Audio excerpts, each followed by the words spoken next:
What is up, guys, and welcome to the deal breakdown. Today we got somebody pretty cool here. Anthony, we got you your first deal, right? Do we get to say that we popped your cherry? Yep, pop my cherry. No diddy. No diddy. So tell me, bro, like what was the total assignment fee on this first deal? You know, what went into it? Let's get into the deal breakdown. Yeah, let's go straight into it. So this was a 20K assignment. It was split between 4 people. So I had me and my acquisition team that I have a JV with. Then we assigned it to you with the agent that sent me the lead that you are also partners with. So it's kind of all around just a team effort. Me and you, we have a nice little background where, you know, I was in your Discord and, you know, I was learning from you for a while, and then I went off and, you know, got some deals done. So I got this deal from an agent, right? Your partner. Yep. I sent it to my act team. My act team did all the follow-ups. Funny enough, and this is why follow-up is key, it took us 6 times to call this lead to finally get her on the phone. So most people, they would have called 1 time, maybe 2 times, rarely if they would have called 3 times, right? And they just would have thrown that lead out. But, you know, with my act team, we pride ourselves on just calling every single day until they answer. Because if they don't answer, it's not a dead lead to us, right? Because you never know. So after our 6th attempt of calling, she finally answered. We got all the details. My team gave me back the info. I did the comping and underwriting for them, told them where we needed to be at, and then we got it locked up at that price. Dude, you know what's funny about this one, bro, is so there was 4 people in this transaction. It was pretty crazy. So it was like your act person, you, Ramon and I, and then the JV partner that brought the end buyer. Right. But dude, you know what we realized 3 quarters into the transaction? We realized we're like, yo, we literally have this buyer on our list. What the fuck? Oh, you do? Yeah, but one of our JV partners managed to convince them to buy it. So like, yeah, it was really funny because 3 quarters of the way through the transaction, we're like, yo, we have this guy on our list. Why the hell did he buy it through our JV partner when we have him on our list? But either way, you know, the JV partner was able to convince them to get on board, and we got it done. Now, this one was like pretty interesting because I remember there were like, it was crickets, bro. There was like no bites on it. What was the feedback on it? I was a little bit out of the loop other than just remembering that it was crickets. Yeah, so with this one, so we had it under contract for 30 days and we had our inspection was like 10 days. And yeah, I mean, it took a while for us to finally find a buyer. We even had to get in for the inspection and we was borderline almost ready to send an extension for the closing date in general. But yeah, we tried to send this out to as many people as we could.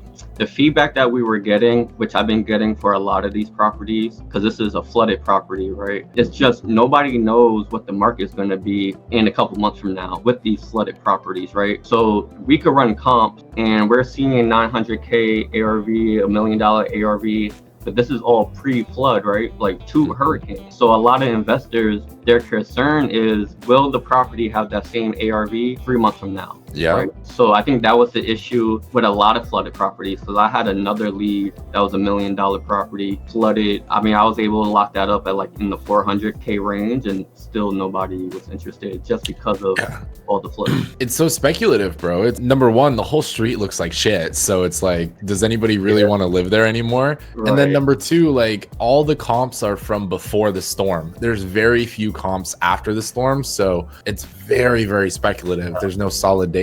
Yeah, and that's one comping advice, right? Like if you're gonna comp a flooded area, you want to find comp cold flood, right? Just to see where people are buying at after the event. So if you're using comp beforehand, just be wary that some, like your buyers, they might not want to use that comp as a viable comp for them. Absolutely.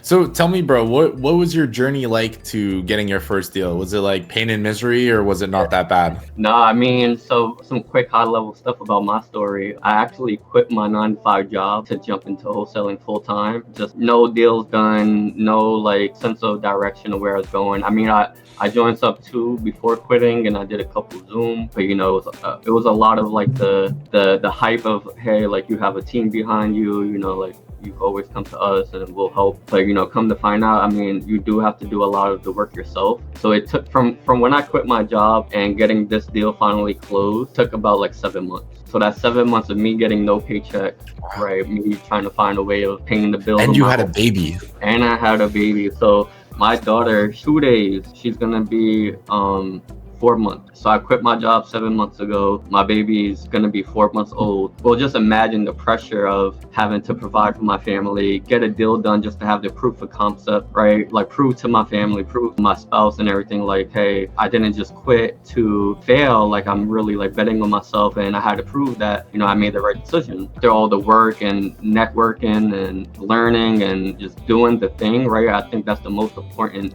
part that people don't understand. Is like you could watch videos, you could talk to people all day, but unless you're doing it yourself, you're really not going to get far.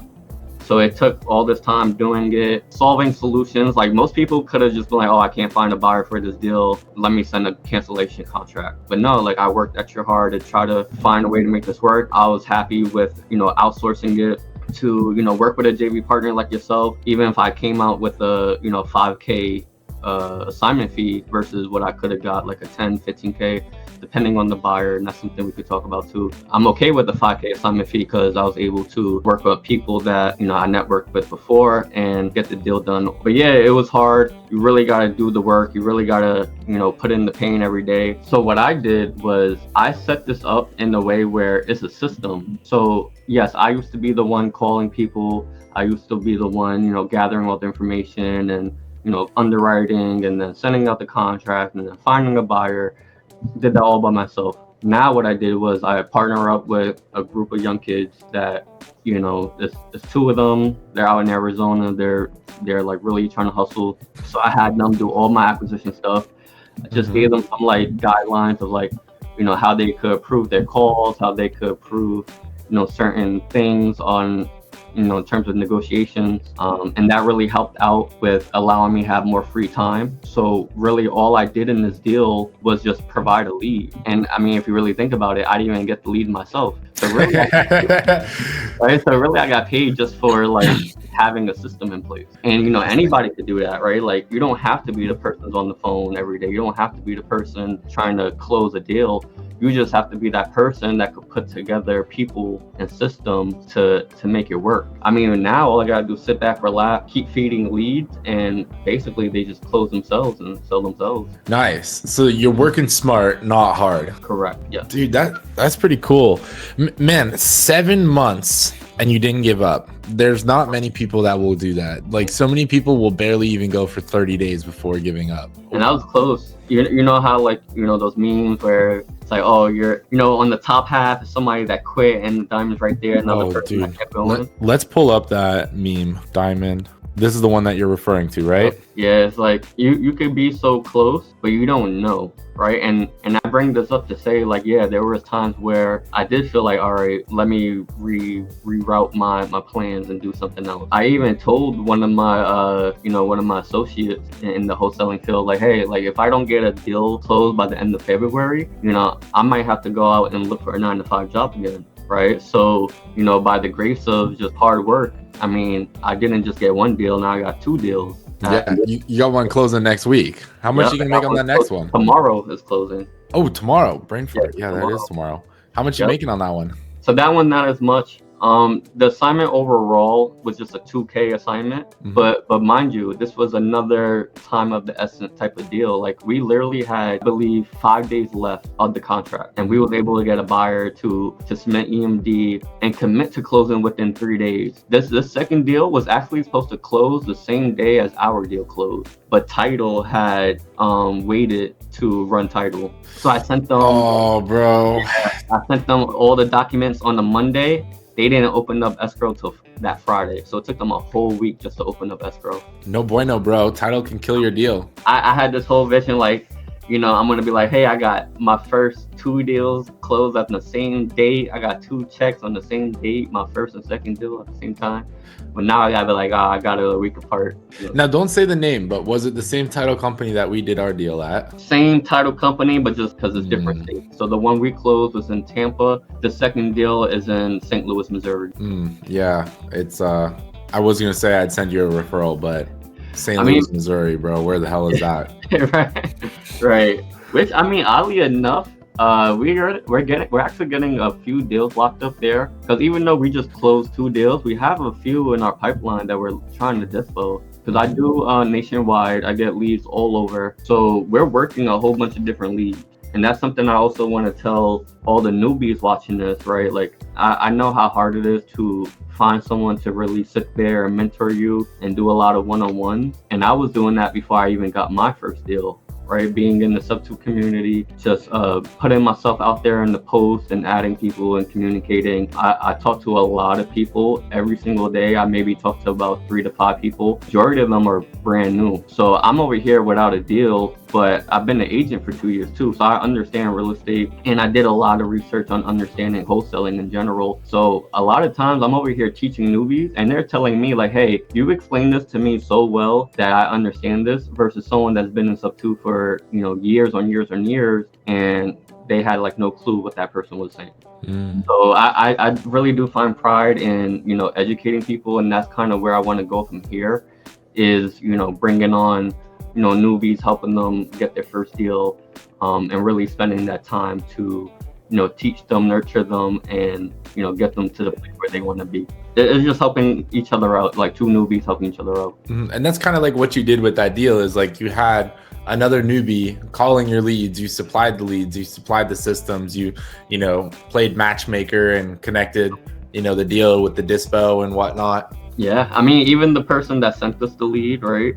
The agent, he wasn't really thinking about working with wholesalers either. But, you know, me and him connected, we built a relationship, we built a bond, and I told him like, hey, like, you're missing out. Like, you're an agent in Florida, one of the hottest markets to wholesale in, and you're in Tampa. Like, why are you not working with wholesalers? Yeah. So, you know, I had that conversation with him, and I mean, look where he's at now. Now he's your partner. He helped me get my first deal, and that was the main thing when me and Angel first connected, was he was really adamant on helping me get my first deal, and look what happened. He got it done. He said and helped me get the first deal, and now it's just, you know, uphill from here. I love it. I have this crazy question for you. Of course, let's go. If tomorrow you're going to be wiped off the face of the universe and you could only leave a 1-paragraph note behind, what would that note say? Be the person you want to be without worrying about what anybody else has to say, but at the same time, be the person that other people inspire to be. So just be a good person at the end of the day, right? Like, there's so many people in the world that's going through issues, going through problems, you know, with this day and age. So like, depression is so high. Just be somebody's light, like be somebody's guidance. Just have good intentions and be a good person. And that's what I strive to do. That's kind of the mindset I have every day. So I think if a lot of people were more like that, wholeheartedly just good people with good intentions, I mean, it's endless what we could do. I love it. I love it. Well, thank you, bro. How do people connect with you? Like, you got an OnlyFans? An Instagram? I wish I was thinking about it.